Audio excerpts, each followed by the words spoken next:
Hi, good afternoon. Thank you for joining us today.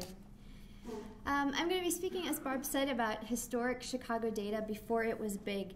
This ties to this panel out in the exhibition, which maybe you have seen before, or if you've looked at it.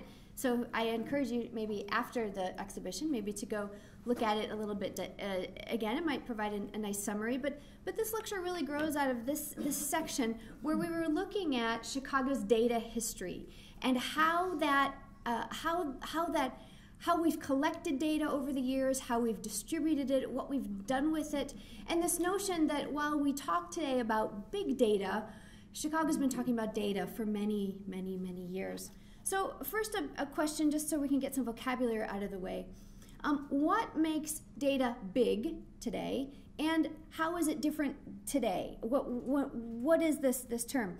And the key words that we introduce in the exhibition that I'll just mention here are what makes the data that we're collecting today different is the volume of it, the velocity of it, and the variety of it. And that's sort of what has sort of changed in the last 10 years or so.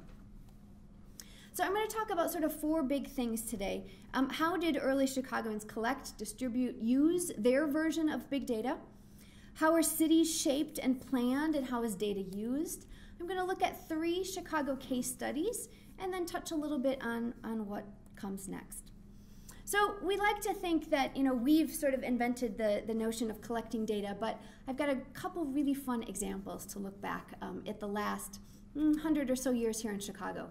We've also got something in Chicago that was very, very popular for several decades called the Blue Book. Now, this is not the Kelly Blue Book that introduces like how the value of a car. That's something different. This is the Chicago Blue Book, and it was a directory of those in high society or the elite of society. Now, how you got in there, I don't really know. Somebody's making a decision whether you were categorized as elite or not. But it had listings of also various prominent clubs. So you could see who's on the Chicago Women's Club board and where do they meet and who are the officers. Or it had French Literary Circle, the Friday Club, etc. You could kind of see who's who in Chicago.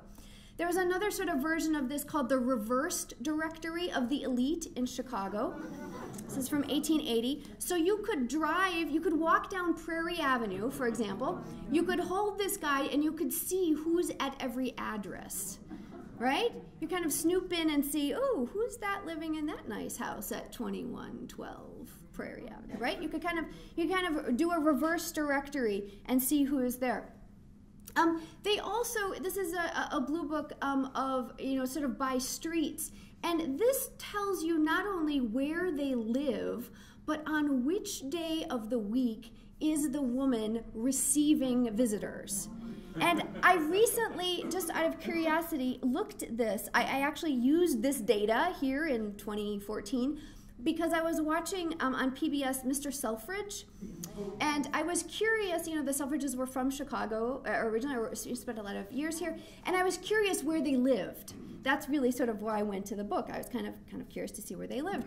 And there they are, Mr. and Mrs. Harry G. Selfridge, and on Wednesday is their receiving day that you could come and meet Mrs. Selfridge. So this sort of idea of looking at social circles, who's who, who's connected to which groups, what are your personal interests, literary club, economics, whatever the case may be, where do you live in relation to other people, and the kinds of likes and dislikes or likes that you have is a lot like this, right? This is sort of the Facebook almost of the 1890s, etc. Although Facebook is different because you're personally curating your story, right? So that's a little bit different. But in many ways, those sort of social directories function like Facebook.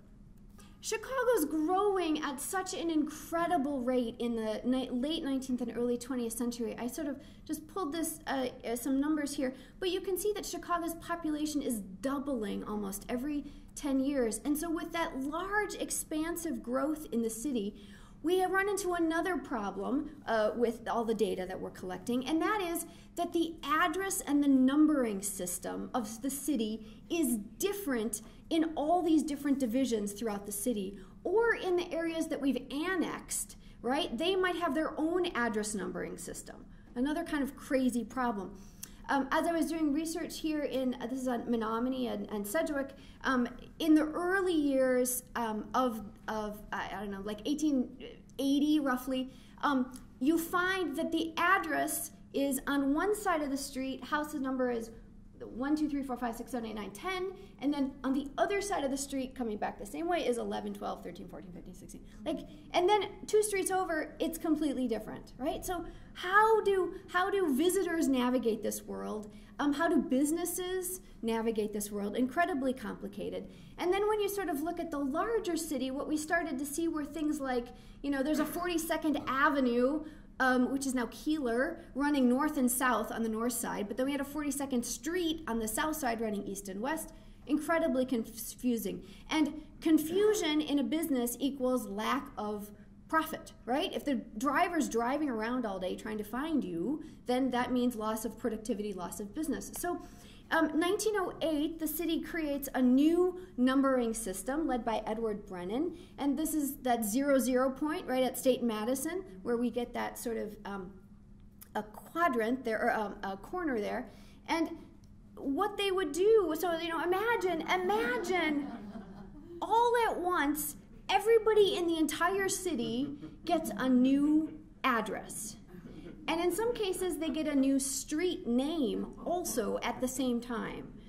Imagine, like, like 2 million people, 3 million people getting a new address, well, about, let's see, this is 1908, but 1.5 million people getting a new address all at the same time. How crazy would that be, right? So, you know, there were these postcards that were printed that you could send out to your friends, and you could tell them I have this new address.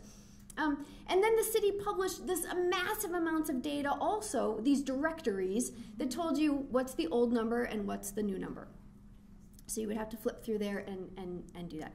Again, crazy amounts of data.